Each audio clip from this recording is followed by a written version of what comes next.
May tahanang buo, puno ng pangarap. May asawang tapat, anak na yakap.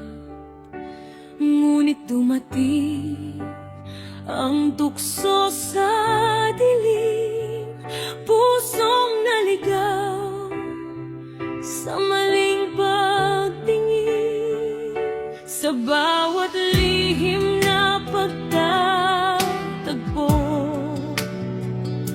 unti-unti gumuho ang pangako. Isang sandaling ligaya lang ang nais, di inisip ang luhang kapalit. Sa likod ng saya, may pusong nasugatan. May batang nagtatanong kung saan nagkulang. Bakit nagbago ang dating mundo? Bakit ang tahanan ay winasak mo?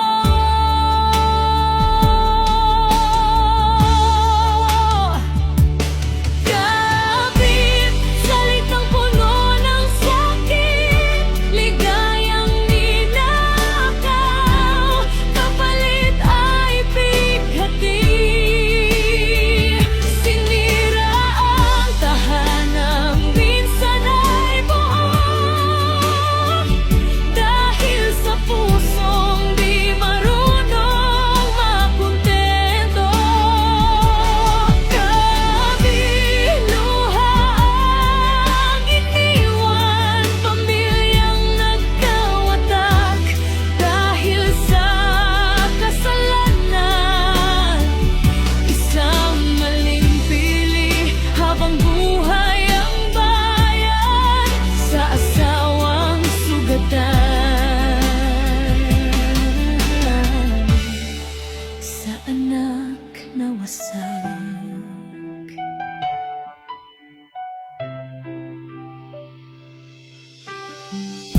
hindi lang asawa ang iyong sinaktan, pati inosenteng batang umaasa lang. Sa gabing tahimik, may iyak sa unan, anak na nawalan ng payapang tahanan. Sino ang iyayakap sa kanilang takot? Sino ang sasalo sa sakit at galit, habang ikaw ay masayang nagmamahal? May bata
sa landas.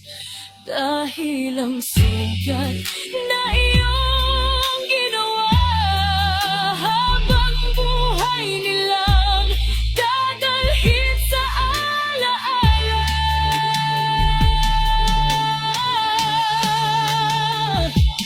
Kabit, ito ay rangang kwento, walang panalong pag-ibig sa panloloko. Ang tunay na tapang ay ang natili sa pangakong minsan mong pinili. Kabit, pakinggan ang daing ng pamilyang winasak ng maling pag-ibig. Isang tahanang buo kay hirap buuin muli kapag sinira mo dahil sa pansariling hilig. Sa bawat desisyon may kapalit na sakit. Ingatan ng pamilya, huwag maging dahilan ng pait.